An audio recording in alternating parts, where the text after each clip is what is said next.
안녕하세요. 안녕하십니까? 예, 조성식 작가입니다. 제가 그 대선 기간에 대선 야간 열차 공동 진행을 했었는데요. 오늘은 이제 특별한 이슈를 가지고 군사 전문가 김종대 전 의원과 함께 오늘 대담을 나누고자 합니다. 뭐 많이들 지금 걱정도 하실 텐데요. 윤석열 당선인이 이제 청와대 집무실 그래서 이제 취임 전에 국방부 건물로 옮기겠다 이런 발표를 했었죠. 그래서 그게 지금 파장이 아주 큰데요. 오늘 오후에 드디어 이제 그 청와대에서도 이제 반응이 나왔습니다. 자, 이 문제를 가장 처음 공론화한 김종대 전 의원 오늘 나와 계십니다. 안녕하세요. 예, 뭐 처음 공론화는 윤석열 당선자가 했고, 예. 저는 이제 이걸 조금 정쟁의 대상으로 끌어들였다고 볼 수가 있는 것이죠. 내가 싸우고 싶어 싸운 건 아니에요. 하도 엉터리니까 그런 거지. 예, 김 의원이 이제 어쨌든 처음 그 이제 어떻게 보면 세게 좀 문제 제기를 한 이후에 예. 그 이후에 이제 민주당에서도 반응이 좀 나오고 다른 어. 언론들도 이제 여기 이제 좀 상당히 관심을 갖고 예. 문제점이 있다 이제 이런 식으로 좀 나오고 있는데 음, 어제 이제 그 윤석열 당선인이 직접 그 브리핑을 하지 않았습니까? 그렇습니다. 예, 그 이후에 또 뭔가 이제 또 언론 분위기를 보면 음, 문제점을 지적을 하면서도 음흠. 이건 뭐 근데 좀 가는 분위기 뭐 이렇게 조성이 됐단 말이죠. 예, 근데 이제 오늘 오후에 청와대에서 이제 우려를 나타내는 이런 반응이 그렇습니다. 나타났단 말이죠. 예, 그 내용을 잠깐 한번 보고 그러면 넘어갈까요? 예, 보고 가시죠. 예. 오늘 개최되었던 NSC 확대 관계 장관회의 결과를 말씀드리겠습니다. 문재인 대통령도 과거 대선 때 광화문 대통령 시대를 공약한 바 있어서 청와대를 국민께 돌려드리겠다는 뜻에 공감하고 있습니다. 그러나 새 정부 출범까지 얼마 남지 않은 촉박한 시일 안에 국방부와 합참, 대통령 집무실과 비서실 등 보좌기구, 경호처 등을 이전하겠다는 계획은 무리한 면이 있어 보입니다. 특히 한반도 안보 위기가 고조되고 있어 어느 때보다 안보 역량의 결집이 필요한 정부 교체기에 준비되지 않은 국방부와 합참의 갑작스런 이전과 청와대 위기관리센터의 이전이 안보 공백과 혼란을 초래할 수 있다는 우려를 충분히 살펴볼 필요가 있고 현 청와대를 중심으로 설정되어 있는 비행금지 구역 등 대공 방어 체계를 조정해야 하는 문제도 검토되어야 합니다. 시간에 쫓겨야 할 급박한 사정이 있지 않다면 국방부, 합참, 청와대 모두 보다 준비된 가운데 이전을 추진하는 것이 순리일 것입니다. 정부는 당선인 측과 인수위에 이러한 우려를 전하고 필요한 협의를 충분히 거쳐 최종 입장을 결정할 것입니다. 임기가 끝나는 마지막 날 밤 12시까지 국가 안보와 군 통수는 현 정부와 현 대통령의 내려놓을 수 없는 책무입니다. 국방부와 합참, 관련 기관 등은 마지막 순간까지 흔들림 없이 임무에 임해 주기 바랍니다.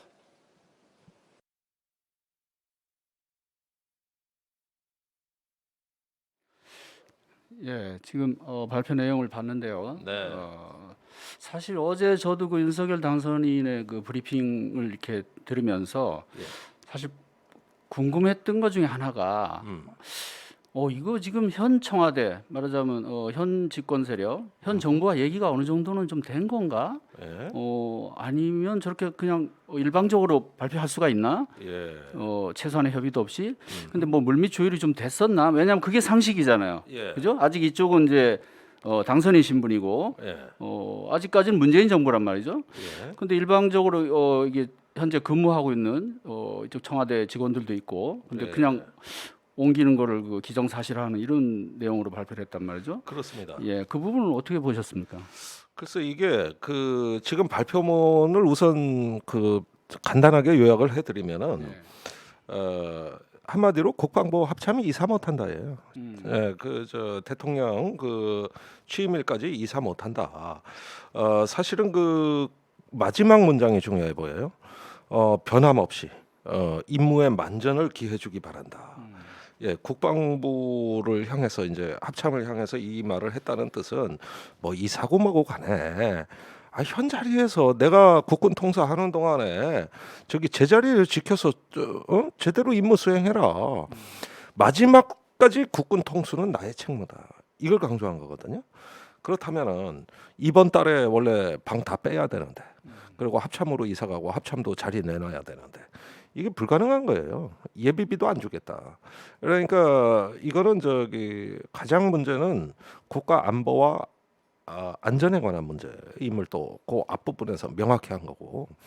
그래서 큰일 났습니다. 윤석열 당선자 지금 저 전세 난민 됐어요. 어떡합니까? 이거 청와대도 못 들어가고 용산도 못 가고. 이거 저 집 없는 신세 돼 가지고 지금 이거 2달 안에 이 문제 2달도 안 남았죠. 그 해결해야 되는데 지금 이거는 문재인 대통령의 협조가 없으면 절대 불가능한 거고. 그리고 뭐 무슨 뭐 사전 협의나 무슨 그런 게 어디 있습니까? 이번에 윤석열 당선자가 이걸 결정할 때 경호처 얘기도 들어봐야 되고 국방부 얘기, 합참 얘기 다 들어보고 또 이런 어떤 그 저 전문가들 뭐 용산공원까지 간다 그러니까 서울시는 또 어떤 입장인지 이런 것들을 두루두루 들어서 내가 이렇게 결정했다. 이런다면은 이게 실현 가능성이 높은데 없어요. 없고 지금 경호 작전 계획 하나도 안 나와 있고 경호 상황실 만들어야 되는데 그거 뭐 저기 아직도 뭐 안개 속이고 저 심지어는 교통 그 저 헬기장도 지금 못 쓰게 생겼어요. 저렇게 가면은.